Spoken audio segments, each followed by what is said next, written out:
Alright, hi there, this is Steven with Karma Astrology. I'm coming to you live from Santa Fe, New Mexico. Today is Monday, May 24th, 2021. It's about 3:30 p.m. here in Santa Fe, Mountain Time Zone, Denver Time Zone. And I'm coming to you live to talk about the moon as it will be in a couple hours, going into Vishakha Nakshatra. And you can see that over here. Let me move that out of the way so it's a little more clear. And so I'm going to be talking about the moon in Vishakha. I'm going to be talking about the moon as it's currently in Libra, as you can see right here. And then I'm going to be talking about a little bit about the eclipse that we're going to have coming up on Wednesday this week, or it might be Thursday depending on where you are in the world. But that being said, currently right now the moon resides in the middle of Libra. So you can see down here, yep, down there, 17 degrees in Libra. It's in Swati Nakshatra right now, so for another couple hours it will still have this Swati energy. I didn't really do a Swati forecast because we're kind of at the point where the moon is changing into the next constellation towards the later part of the day. So I kind of I skipped Swati, but I can tell you, in case you watch this live or over the next couple minutes or a couple hours, Swati is this very airy nakshatra, this very airy spot in the zodiac where we think a lot and we intellectualize things and we kind of vacillate with our energy and with our thoughts. We go back and forth, we get really fickle and indecisive in a lot of ways because our heightened intellectual capabilities and faculties allow us to kind of analyze many different sides of a problem that we're working with, or maybe different solutions that we can progress towards, and therefore we tend to just overthink a little too much and not act as much as we need to. It's represented by the symbol of a sprout or a little single blade of grass kind of blowing in the wind to symbolize that it's a time where we need to be grounded and really rooted in the earth, in our day-to-day routines, our activities, our practices, our lifestyle, in order to really be flexible and be able to conceptualize different paths that we could take. I mean, this is going to manifest in many different ways depending on who you are and how you're feeling and what area of your life Libra is associated with, which is going to be different for each of us. But in general, there's this kind of very airy, talkative, loquacious energy right now. But as the moon goes into the end of Libra and the beginning of Scorpio, you can see this box down here is Libra. The next nakshatra is going to basically bridge the gap from 20 degrees Libra into 3 degrees and 20 minutes Scorpio, right about there. If you were to actually kind of take a little marker and show the exact spot where it changes, and that is Vishakha Nakshatra. So that area of the zodiac comes with a little more fire. This transitional area in between Libra and Scorpio is a very we go from this place of wind with Swati in the middle of Libra and this overthinking and intellectualizing and analyzing and trying to focus on respecting other people, because the moon in Libra tends to make us more connected with ideas like respect and happiness and how we can make other people happy as well as ourselves, and where we can find the imbalances in our relationships and how we can rectify those imbalances through talking it out and communicating with other people. That's really what Libra is about in a lot of ways. But when we move towards the end of Libra and into Scorpio, as it shows here, it gets more fiery, we get a little more powerful, we start to, let's say, get a little more schemy and clever and witty, and we might be more inclined to use that in order to manipulate situations to our advantage and to be pretty unrelenting when it comes to achieving our goals and whatever we decide to do. But there's still that kind of talkativeness, there's still this energy of Libra there that allows us to think on a very high level, and to intellectualize things, in a profound way, in order to basically pick our mode of attack, or our process in which we're going to achieve our goal. So, Vishakha, that kind of takes me to, well, I'll just talk about the meaning, where it comes from. Stands for different directions, or some sort of split, and Shakha means a branch, like a branch of a tree. So it's literally means a split branch, or two branches, or the forked branch, the forked one, as it has this kind of deity associated with it that's actually a dual deity. And that kind of shows this this kind of split nature. One of the deities is, the deity is called Indragni, and so this archetypal energy of both Indra and Agni, which are two separate kind of forces and energies within each of us. One, Indra, being kind of our ability to be powerful and to be a leader, and to all the things that we get into when we are kind of the king of our world, or in a leadership position, or when we have a tremendous amount of skill and prowess, and kind of what we do with that is all the different things, good and bad, that we do with that is kind of one half of this energy. And then the other half, or the other branch, if there's the forked branch, is Agni. And Agni is kind of like the deified fire within us. And fire is about energy and transformation, and this sense of purification in a lot of ways that the element of fire is clearly, obviously related to. And so we have this sense of power, and this sense of clarity and transformation and energy at our disposal, and that makes us it makes us very capable, and I guess able to do whatever we set our mind onto. So there is this sort of like goal-oriented nature, where we're taking our maybe multifaceted aspects of our personality and trying to hone them into one single clear direction that we can take in order to accomplish our goals. And let's see, the symbol of this nakshatra is the triumphal archway, like the Arc de Triomphe in Paris.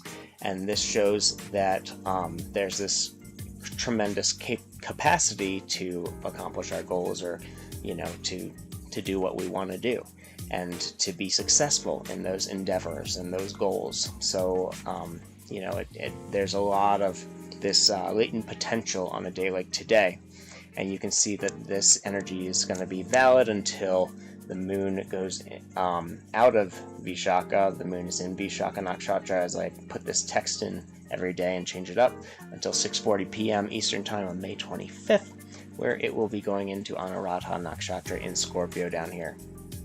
As you can see, that ANU after Ketu, that KE, stands for Anuradha, and then we will have an eclipse, and that'll be a whole different energy all in itself, and I'm going to talk a little bit more about that in a second. So, Vishakha. So just some kind of general traits or themes about Vishakha. It makes us very ambitious, and it gives us this sense of extreme competition, this competitiveness, I should say, and concentration, so that when we kind of get into any situations on a day like today that involves competition or proving ourselves, we kind of go all in. We use all of those forces of that power and that energy to really give it our best and give it our all, and take no prisoners in a lot of ways. And this can be a difficult place for the moon to be in, because we end up getting a little lost in the competition and not as focused on the, morality or the righteousness or the kind of end that we're looking towards. It doesn't necessarily have a sort of judgment or any sort of right or wrong nature to what we're looking to accomplish. It might be something that's pretty I guess,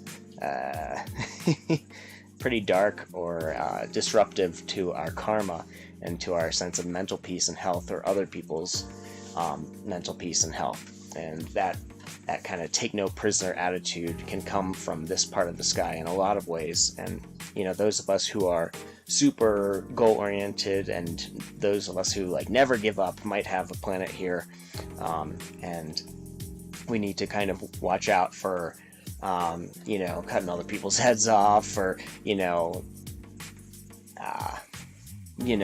any sort of things that we might do that kind of hurts our reputation with others and ourselves, and makes us knocks us down a peg on the respect ladder, I would say, in society.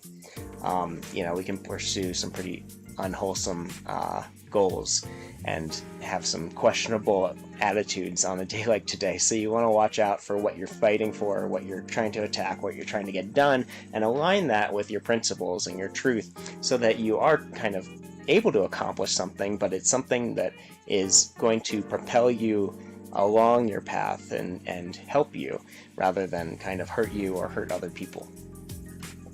Because this energy of power and this fire, they really can burn relationships, they can burn things down to the ground, and they can kind of conquer other people. There's sort of like conquering attitude on a day like today, where people are kind of looking a little bit more into getting into quarrels or fights, and we don't want to get caught up in that kind of passionate, that burning desire to win at all costs, at any cost, and that can really hurt us in the end. But we can have this burning desire and passion to win if we're doing it for the right reasons, as I've been stressing. But another thing that this nakshatra helps us with is our sense of focus, and it gives us this like fixated viewpoint or attitude or orientation, so we can get really fixated on our goals, and obsessive in a way, in order to get things done. That can come with its own detriments, of course, with its own issues, as you could imagine. But yeah, that's another thing about Vishakha Nakshatra. There is a sense of fearlessness, though, that's really helpful in our sense of courage, so that we can get things done, and we can kind of attack them with fervor and with spirit and energy. Things that are really difficult, it's good to kind of, if we have something that we need to get done that we've been putting off, maybe because we haven't had the energy or the necessarily that kind of courage or the drive or the fire in order to attack it, and it's something that we need to attack, then yeah, that's a great time to do it. Great time to work out, to work on your own inner weaknesses and to reflect on that. It might be a difficult time as well, because we're we have a tendency to not care as much about our relationships with other people, and so it can it can hurt those. As I've said a number of times.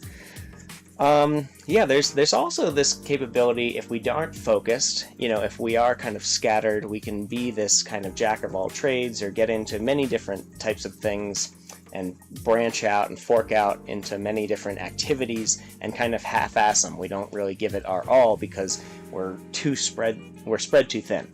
So, it's a good reminder to be able to focus your energy on one thing and get one thing done at a time. Just slowly make that progress, or really quickly make that progress on a day like today. It's a great day for quick progress in general. Some of the difficult aspects of this nakshatra is it can make us jealous of other people's progress or our competition. It can make us greedy and just focused on what we want and, our desires, and we can lose track of, we can just get totally into the whole sense of greed and want and these kind of unfavorable qualities within ourselves, because ultimately we don't want to be too attached to anything, as everything has to eventually leave our kind of possession someday. This can be a day that we, like I said before, we can be looking for fights, And so you want to make sure that you're not just sucked into a fight if you have a tendency for that type of behavior. You want to be skilled if you do get into some sort of debate or argument, and not burn down your relationship with anybody that you respect and want to keep a relationship with. It's pretty easy to burn down those relationships on a day like today. And and like I said before, we might not have the most admirable goals in mind. So, this day can really lead to a lot of debaucherous activity and hedonistic activity, and we need to be sure to not really be acting on those desires if that's like really coming up within you to act against your principles. I would recommend not doing that. So in general, the strengths on a day like today, like I've been saying, it gives us a lot of success, a tendency towards winning. It gives us a heightened sense of intelligence or intellectual power. It gives us this sense of allure or attractiveness.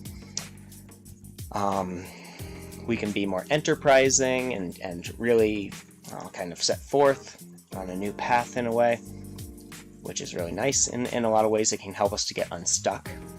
It gives us a heightened sense of wit, like I was saying, so we're more clever.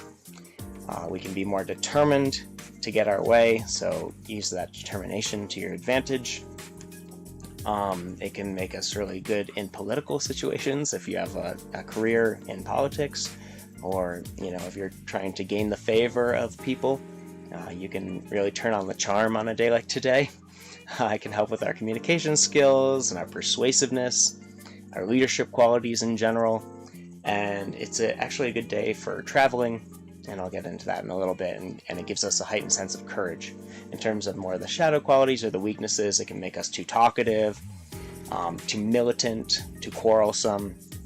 It can lend itself to the sense of restlessness and the need to get something done or to achieve something, and sometimes it's not, depending on our situation and our individual lives, it might not be the right time for that.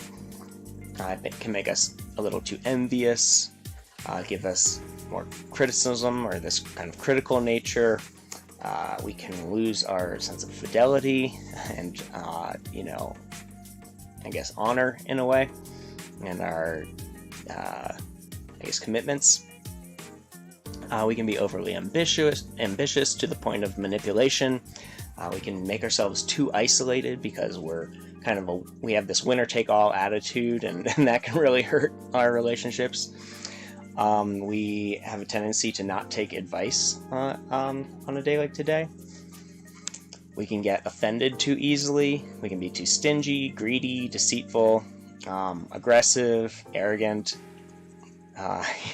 There's a lot of difficulty if you don't have your kind of wits about you on a day like today, and you have a tendency to do any of these types of things. We can be a little too possessive and materialistic, and overly suspicious of other people's activities, especially as we get more into the Scorpio side of this.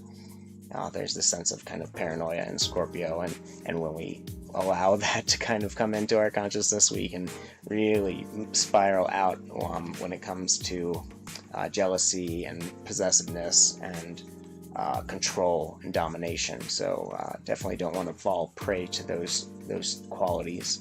And then we can be too spread thin, have too many interests, and also it's kind of like we're not on the difficult side. We can not have the satisfaction that we typically have when we accomplish our goals. So there can be this kind of endless drive, this insatiable drive to accomplish more things and to never be satisfied with what we've done. So it's a really good day to remember your gratitude practice and bring that up. In terms of favorable activities, it's a favorable day for taking those harsh and aggressive actions, like those warring actions, for doing if any sort of executive activities in your life where you need to be, or you're the head honcho, you're in charge. You need to, either get control of yourself or your business or whatever that is. It's a good day to do that. It's actually a favorable day to have debates and arguments, but like I said, don't go overboard and get out of control and ruin your friendships over it. Yeah, it's a good day for focusing really intently on something mentally, for accomplishing goals, of course. It's a good day to perform ceremonial activities, whatever that means to you, because there's that potential and that prowess and that purification energy going on. It's a favorable day for romance, believe it or not. Just try not to, get too hedonistic with it, as I always say.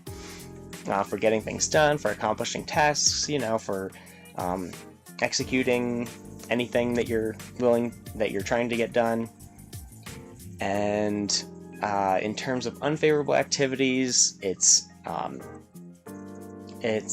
not a great day for diplomacy and finding that kind of negotiated relationships that we're, focusing on our relationships that we really want to find equal grounds with and negotiate with other people around. It's actually not too favorable for new beginnings, maybe more of an ending type of day, or continuing kind of the course of what you're already doing, or just like adding that extra strength and power into whatever activities that you've been working on. And it's a difficult day when it comes to having tact and any sort of social amicability or the ability to kind of be balanced and nuanced. It's more difficult for us to focus on those things. So it's not the greatest day to set out on some sort of diplomatic mission. It's more of a good day to debate somebody, and in a respectful and refined kind of way, ideally. And then let me show you. I'm gonna show you where this is going on in the sky. So let me change up the screen here, and I'll switch over to the sky map, and you can see that the moon, there we go, I'll show you the position of the moon in the sky, and we can see where it is so that you can go out in the night today, or tonight I mean, and just check out what's going on up there. So we can see up here that the moon is in this middle of Libra. There's Libra. I'm going to zoom out a little bit for you. There's Virgo up above. This kind of orange line is not totally accurate in terms of where it's coming from over here and where it's going over here. But in general, that's the path of the moon. It really is going through Virgo up here near Spica, as we talked about yesterday. And it's going more towards this kind of Scorpio direction down here and into Sagittarius down here. So I'll just show you. Let's see. Yeah, you can kind of see Sagittarius, that little teapot over here. And there's Scorpio, that tail kind of curling around, and the claws and the head up here. And Libra up here, the balancing scales. And that balancing scale is also connected to what the ancients saw as the forked branch. Libra, this doesn't really show it, but if you connect a dashed line from this star to this one, you can see that there's the balancing scale where the moon is kind of in the middle right now. And that is symbolic of that kind of forked branch, or the balance that we're looking for in Libra and in our relationships. And that kind of diplomatic action that comes more in the beginning and middle part of Libra, more so than the end, I should say. And then, so I'm going to go back here now, switch it back for you, and I'll just finish by talking about what's going on with this eclipse.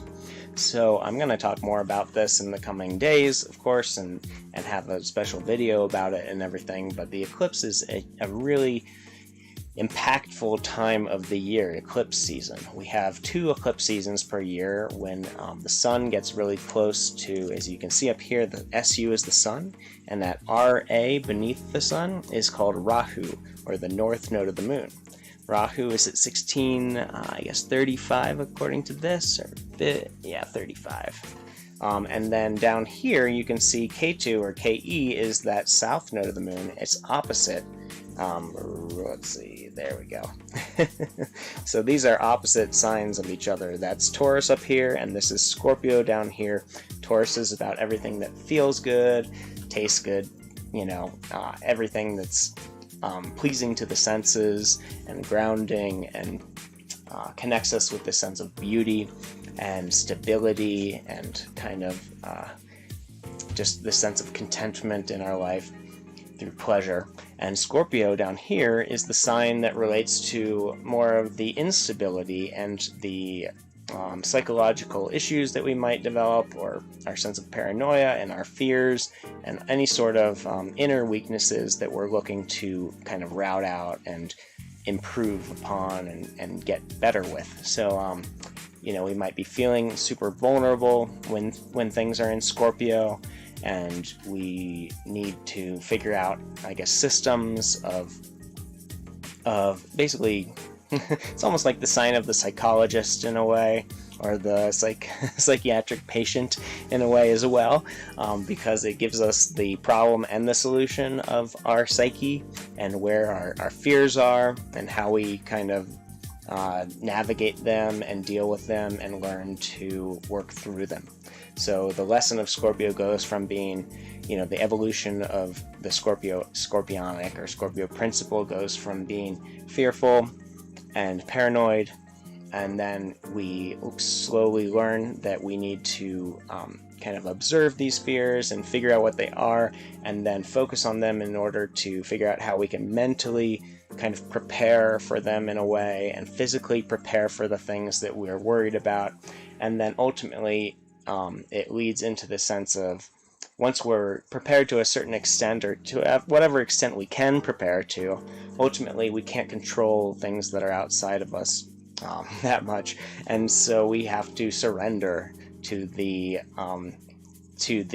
potential of things going awry in our lives, and the people that kind of leave our lives, and surrender to, you know, any sort of loss that we have or any sort of fears that we have,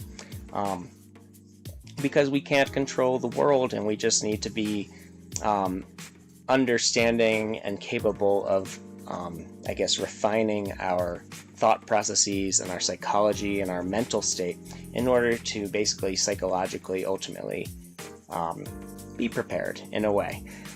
You know, we can, through our practices of meditation, maybe yoga, any sort of spiritual practices that you have, ideally they're assisting you in getting to a calmer and more stable state of mind. And whatever the practices those might be, you know, whether that's going to your therapist, as well as, you know, doing some sort of a workout regimen that you kind of commit to, and it's basically about building your courage and building your inner fortitude and your inner strength. I know I'm harping on the Scorpio aspect, and I barely talked about Taurus, even though we have a bunch of planets up there. But in general, you know, that full moon energy is really going to bring out that's the moon part of this full moon, even though there is a ton of energy in Taurus that's going to ground us and make us, help us with this whole psychological instability that we might be feeling around this eclipse season. So it's good to focus on the things that feel good. They're opposites, because if we have kind of this base in what feels good, and this sort of all the things in our life that brings stability, that comes through like family and good food and good experiences and pleasurable experiences that kind of calm and settle and ease our mind and our basic psychology, our psychological state, then we're capable of examining and working through and thinking about and preparing for all of the things that we can't control, all of the things that are, you know, where we might lose our family members, where we might lose these things that feel good.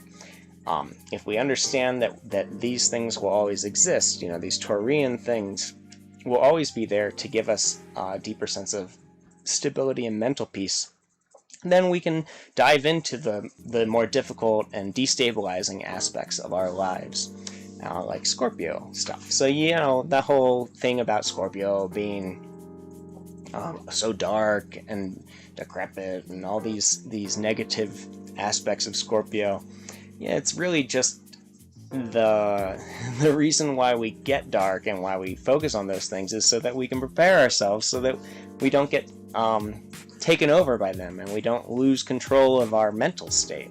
We don't go crazy or psychotic, because anyone at any, if you're pushed hard enough and you don't have the sort of stable elements of your life, like your family, or like the ability, like a home, or anything that kind of brings you into this, gives you this structure to focus on, or good thought patterns and good habitual thought patterns, then we can kind of get sucked into the spiraling mindsets of Scorpio, where we kind of spiral down into maybe depression or issues that our fears and our sense of paranoia kind of bring out in us. So it's definitely good to stabilize and to form that foundation and focus on it for this eclipse in general, as we're going to feel a little bit more unstable. And this energy has been building up as the moon gets closer and closer. This is mirrored, so it's always hard for me to point to the right spot, but the moon, all the planets and the moon go in this direction.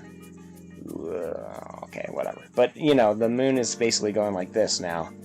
And so as it goes into Scorpio, we've been feeling this increased presence, this increased awareness of that scorpionic principle, the paranoia and the fear. You might have had more nightmares or worries, or just the fear kind of creep into your mindset a little bit. So just, if that's the case, and you are a person who lends themselves to that type of thinking and obsessiveness about about everything that you're worried about, it's really good to remember that the antidote is up here. And you have a lot of, this Mercury, Venus, Rahu, and the Sun are all helping us to get a better grasp of those stabilizing elements of our life.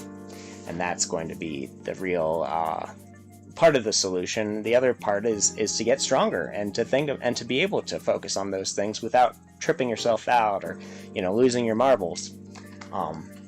So yeah, that's kind of the real Scorpio lesson and principle that's part of this eclipse. And then eclipses in general just bring a lot of confusion, so it kind of adds to that sense of unknowing, and the worries that we might have. This confusion, this misunderstanding, everyone is kind of a little whacked out on eclipses. People tend to get out of their mind a little bit, and especially when we have Scorpio as the sign where the eclipse is, which is not too often. It's pretty rare. These eclipses basically move one sign per year into the next spot. So the next one's going to be in Gemini up here. We're going to have basically, well, it's going to be the end of Taurus. It'll be a full solar, or not full solar eclipse, but it'll be a partial solar eclipse in Taurus. But next 6 months from now, it's going to be in Aries, because it moves backwards. The nodes move backwards, but that's a whole nother thing.